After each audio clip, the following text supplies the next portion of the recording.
Welcome, bienvenue, welcome once again to Cladding Matters. This is the arguably the most watched show that we have in the series of 4 that we run throughout the week.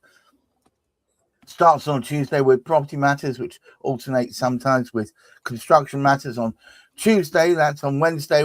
We have IPSA Kind of Magic, celebrating all things to do with the Association of Independent Personal Search Agents, of which Hamish is currently chairman. On Wednesday, sorry, on Thursday, we have a Property Quorum, which is a coming together, a bit of a bun fight, that one, a discussion program all about different aspects within the property market that can affect all of us. And finally, today, Cladding Matters, originally talking about the cladding disaster that is befallen the UK economy and now has spread more to safety in property and all aspects thereof. Today, we're talking about a rather knotty situation that is burgeoning. Who pays? Is it a scheme too far for SME builders? And if that sounds mysterious for you, we have the affable Hamish McClay to make all things become clear. Well, I'm not so sure about the clarity because Steve, I'm sure, will do that for us. Okay. What I want to actually sort of is explain some of the complications. Building Safety Act, which was put together in something of a rush. And when you consider that really nothing's been fully resolved from it yet, it really does sort of indicate what a mess the entire thing is. We don't have enough precedents, enough arguments. And to be quite honest, it really isn't like so many other things. And this was a Conservative government, remember. It was not really fit for purpose.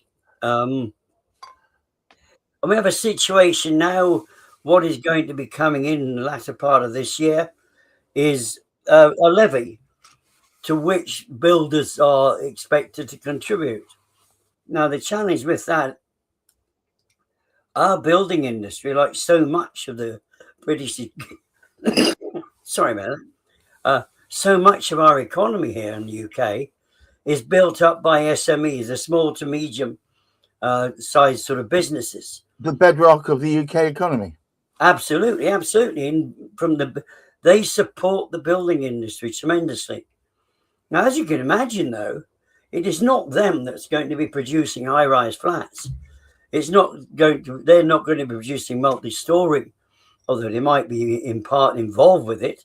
It's the big construction guys. It's the big businesses, as we know, right. The bad builders, or the big builders, I should say. The big builders. They aren't all bad. Oh, mind you, there's very few that aren't. Oh, sorry.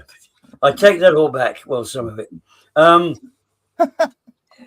the situation is the small to medium-sized builders, they're expected to contribute towards the levy.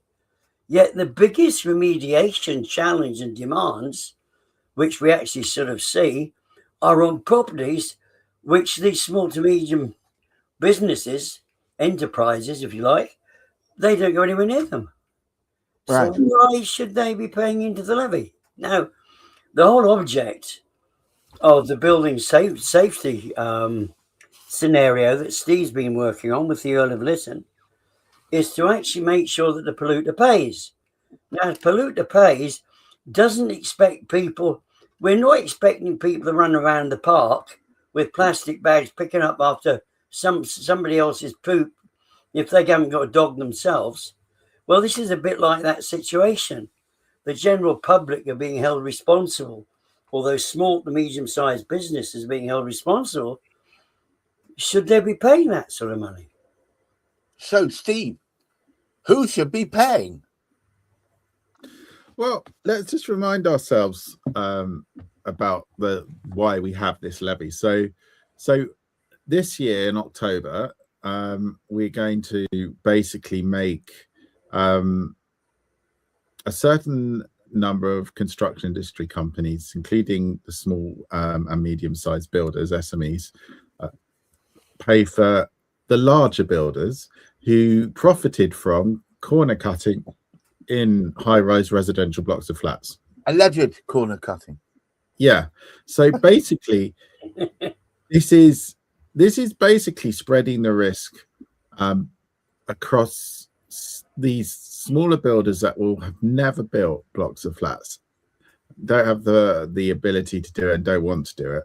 they're being made by our larger builders have got some very questionable building practices. And let's have a look at some of those stats, Gareth. Do you want to look at the stats, or do you want to look Yeah. at the initial cladding graphic you sent me? Well, no, let's do the stats first, because that makes the graphic even more All right, Steve, or punchy. should I call you Stevie? Here we go. Well, a good Let's fire not. engineering proponent called me that once upon a time over Christmas, I believe.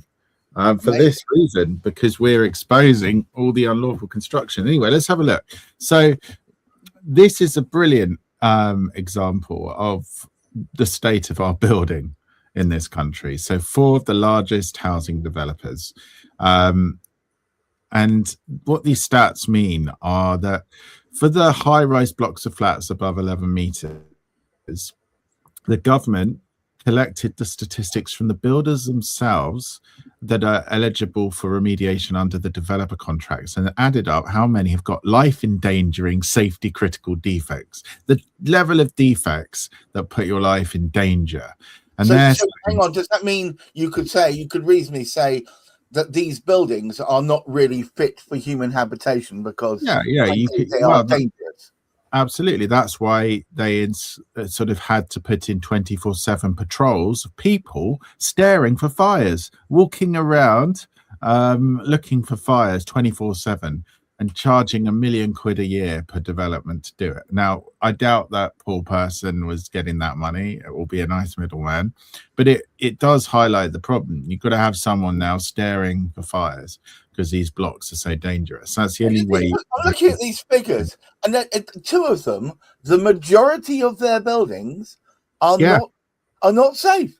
It's a bit like saying having someone who fixes your car, and most cars that go to them, their wheels fall off as they drive out. Yeah. And also, I always say, you just imagine you're in the airport, you're approaching the plane in the little tunnel. You see the door where you jump from the safety into the plane, and you have every hope that that's fine. And then you find out that good old Taylor Wimpey's expanded into planes, and they have continued their level of defect rate into 77% of their planes would put your life in safety critical danger. Right now, you wouldn't get on that plane.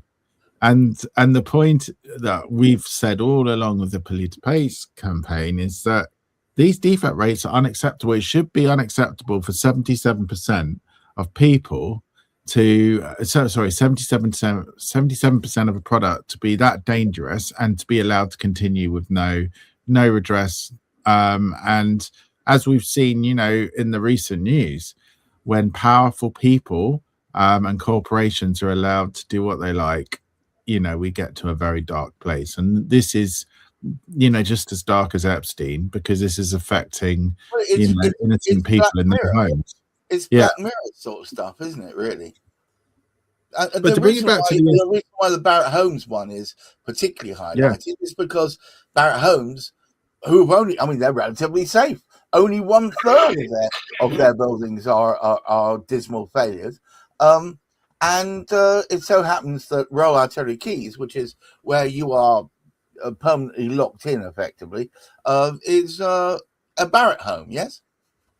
Yeah. No, definitely. And these stats basically show us the level of corner cutting and potentially illegal construction that exists in the large builders that build flats. So why are we mentioning this on a sort of call about SMEs? Well, let's have a look at the next graphic.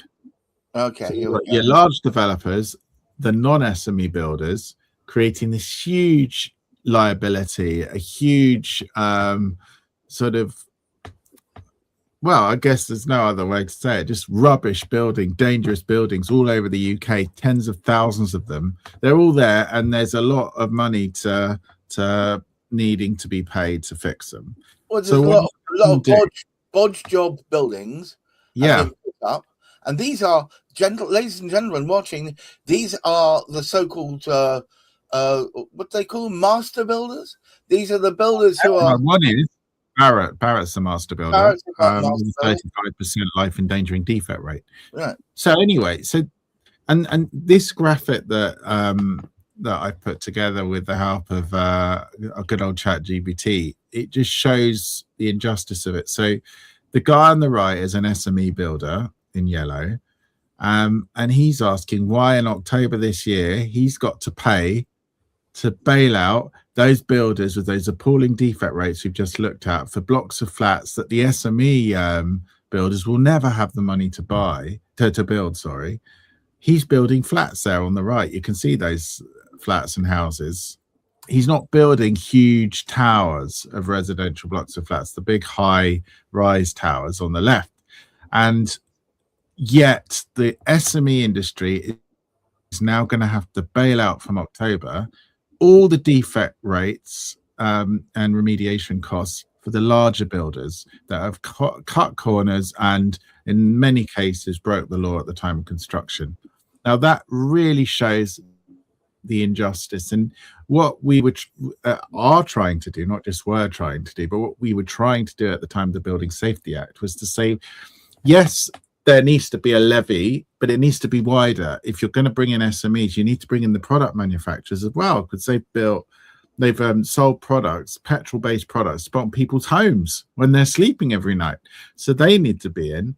But what Polluter Pays would have critically done is it would have said, those large builders that we've seen the appalling defect rates, if you've broken the law, you can't get out of it. You're going to have to pay to fix every last building, and not to the watered down PAS standard, the current regulations, right?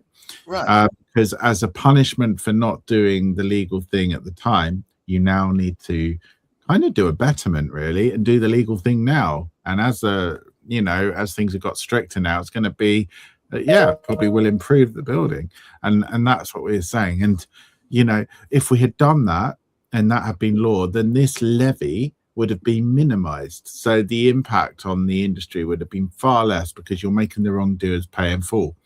Now what's happened is the large builders have got together and said, we're going to partially remediate using the very well-known PAS standard, and then the liability rests then on the building safety levy to pay for all the public funded remediations, and it will basically mean that SME builders are paying blocks of flats so they could never build because they're just not in that business. It's highly unfair, and with Polluter Pays it will be minimized. It seems unfair and draconian that SME builders that probably had very little to do with the building of these high-rise death traps should then be called in to bail them out, to shovel over their hard-earned readies to support an industry that should have been covering it themselves. I mean, obviously now we then hark back to this whole concept of polluter pays, Steve, which is where we really want to be. Yes. No, absolutely. And just a tiny bit more on the levy. The levy basically gets any builder that builds more than 10 dwellings, right? So that is any small builder that's building an estate of houses, or a small block of flats, not the big high rises, but all under 11 meters. Any builder that builds more than 10 residential dwellings. Right. Now that is disproportionately targeting, them for the crimes of those that build high-rise flats, because the building safety levy is only covering high-rise flats in terms of what the costs are, and then it's pushing the costs of that onto players that had nothing to do with the crisis. And it's telling the larger builders, the whole industry will bail out your corner cutting so you can enjoy not having to be found guilty. And that's really what Polluter Pays did. It would have made them guilty. It would have said this was the law, you didn't keep to it, and it would have determined against them with the evidence. Now the developer contracts stopped that liability, right? This is the thing of the age. The thing of the age is, if there's wrongdoing, firstly deny it, and I'm thinking about what's happening in the news right now. Firstly, deny it. Secondly, sort of make up a load of rubbish. But then thirdly, to stop you having to admit wrongdoing, then the government has to intervene. And this is what's happened with the building industry, and say, well, in fact, we're not going to find you liable. Yes, we know you're guilty, but we're not going to find you liable. You sign this contract to fix the last 30 years of blocks of flats, and in return, we'll let you decide the standard you want to remediate to, and we won't find you guilty. We won't find you guilty. And that means there's no liability on them. It's a get out of jail free card for them. And there's a not only that, yeah, it's a very dangerous slope to start on, because as you pointed out to me on a number of occasions, Steve, there are thousands of dwellings that should be remediated. Thousands of them. Yeah, and you know, when you have a government that's prepared to intervene to remove the risk of being found unlawful, to basically water down the legislation for building safety so that these companies can walk away without ever any findings of wrongdoing, then you're basically saying it's a law for them and a law for us. Because if you went and stole something or done, do something that's illegal, no one's going to change the law to prevent you going to jail. No one's going to, get you off a massive fine, by changing the law to water it down what you need to do. You're going to have to pay in full. So it's one rule for us and it's one rule for the corporates. And as we're seeing in the news now, I think it's very, very clear that, Prince Andrew, or the former Prince Andrew, isn't being investigated for the sex trafficking. He's being what we call him in our household is the P artist, formerly known as Prince. Yeah, exactly. And he's not being investigated, for the alleged, sex trafficking stuff. They're looking at just one area of his wrongdoing, which is the hardest thing to prosecute. It's public affairs and trying to find something wrong he's done in public office. Yes. Very hard to prove. He'll probably walk away from it, but I think what they're really doing is trying to say, well, he's faced charges for that. They didn't manage to pin anything of him when he's guilty of something else potentially. Now, I'm not saying he is 100% because it's all alleged, but if he is, we need to focus on that too. And I don't want to sort of say there's too much of a link, but I do think when you're dealing with the building industry and you're not finding them at fault for breaking the law, it's very similar to what's going on with Andrew. If he's guilty of, or suspected of being guilty of areas where there's been, a cover up of loads of victims of sexual abuse, that needs to be investigated too, not just the public life stuff. And he should have been arrested for that far before the public life stuff. Well, I think they're looking for the minimum they can get away with. Yeah, and that's what it is across the board, and that's what we're fighting for. And polluter pays would have been the fairest way out of this, and I think it's becoming more and more obvious with the 1.7 million excluded leaseholders, with the partial remediation standard condemning people to permanently high insurance, and with the ability to hide the fact that these companies broke the law. It's very obvious why they don't want us to succeed. But succeed we will, and succeed we must, for the sake of our society, because it's not just building safety, it's about the fact that we are going down a dark road in many areas of life, especially public life. And unless we turn these big areas of scandal into something where reform, obviously that's a political party now, but reform is a good word as well, because it's basically saying enough is enough. We can't have a building safety crisis where the corporates win, and that's what we've got to. And I think the SMEs are paying the price. SMEs are paying the price because the government want to make them pay to bail out the larger guys. And that, if I was an SME builder and I would be watching this, and I will be sharing it with my SME builders. I'd be furious.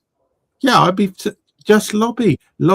It's well established. The Earl of Lytton scheme would decrease the levy that you would have to pay from October. Just lobby for it. Write to Steve Reed at MHCLG, the Secretary of State, and ask him to implement the Everton scheme so you don't have to pay this unfair levy any more than you have to. That's what I would say to SME builders around the UK. Just get a backbone and stand up for yourself. We've done the hard work, and do it for yourself, because if you don't do it for yourself, you're going to end up paying from October, and it will be a large amount, and it's only going to get worse as more and more buildings find more and more defects. If you want to do nothing. Thank you very much. Thank you very much, Steve. buildingsafetyscheme.org. Please go and check that out. Hamish, would you please have the last word? Could you just bring up that graphic that we have of the builders for a moment, just so we can actually not that one. We know about that one. The other one. That's now just looking at this, and this should emphasize the point that Steve's just sort of made here. 77% of the buildings at Taylor Wimper actually built above a certain height. 77% of those considered to be unsafe. Most. And we dropped down 77, 69, 43 in Barrett's, 35. There's a vast number in between. And you actually sort of look at the SMEs involved with this. They're 0%. So why should they be involved at all with what's expected to be sort of going into the levy bucket? Why should they be paying into that when you look at these large builders that turn over billions and billions, and these smaller enterprises are lucky to turn over several million? And somehow or other, there's a big escape.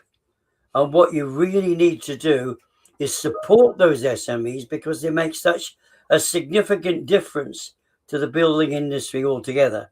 So as an SME, get in touch. But also, as a private individual, get in touch. How dishonest is that really in reality?